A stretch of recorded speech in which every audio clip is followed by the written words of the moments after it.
I don't think people know we're here in Bloomington and that the three of us are in these leadership roles, and then the work that we're allowed to do each and every day. We are in a podcast series called Black Women in Real Estate, Redefining the Landscape. It came to be because the three of us went out to dinner one day after work, and Faith was in such a good mood and was loving all of the things that were happening in terms of racial equity in the city of Bloomington. I posted the picture we took that evening on LinkedIn, and Bill Griffith from Larkin Hoffman reached out and said, hey, I love that post. I want to interview you, the three of you. I've been in the real estate community here in the Twin Cities and in greater Minnesota for 35 years.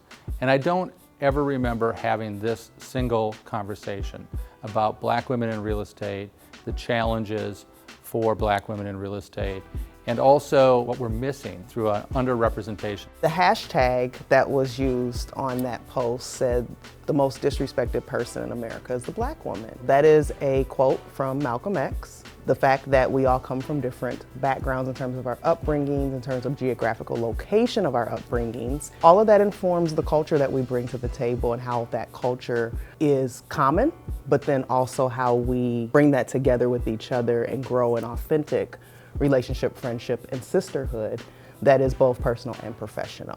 After about an hour and a half, I said, this isn't going to be a single episode. 3-part series is what it turned into. Looking around in an organization of this size and not being able to see anyone who looks like you in a position of leadership or authority is something that was challenging to navigate, especially because of my background. I had come from the city of Minneapolis, and then I'm from the South, Mississippi.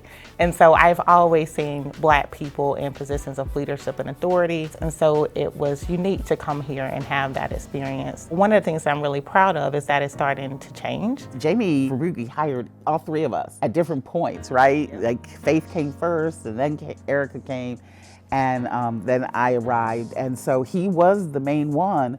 It was his hire, and so we wouldn't be here without him, and we wouldn't be here without our city council and our mayor supporting us. The Small Business Center came out of the work that Faith did with the community, the Racial Equity Strategic Planning Committee. That group drew an actual photo of a building before we even knew we were gonna renovate the former fire station. We didn't have a building. We went to the HRA board, and they committed $500,000 of their development fund to this project. So that's something that we all three have touched. Hopefully it'll be open sometime next year in 2024.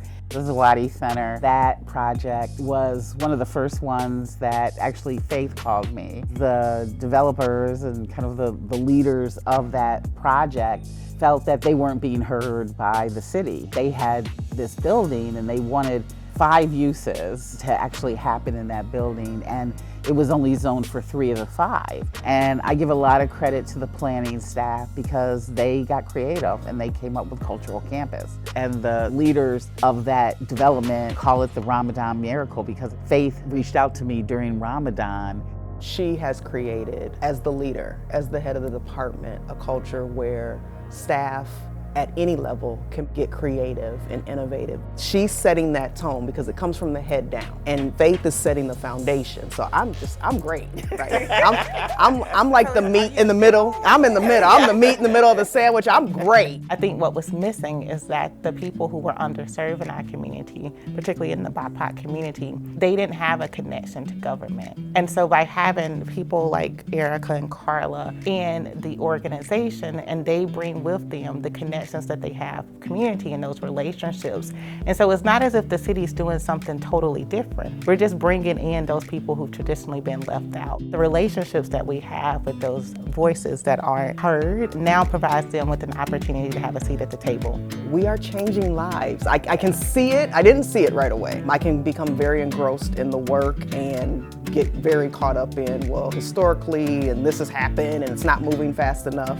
But honestly, I've been here almost 3 years, and I think things are moving kind of fast with the work that we've all been doing. There's a reason why we're here at this moment, at this time together. That's what makes it so special as well.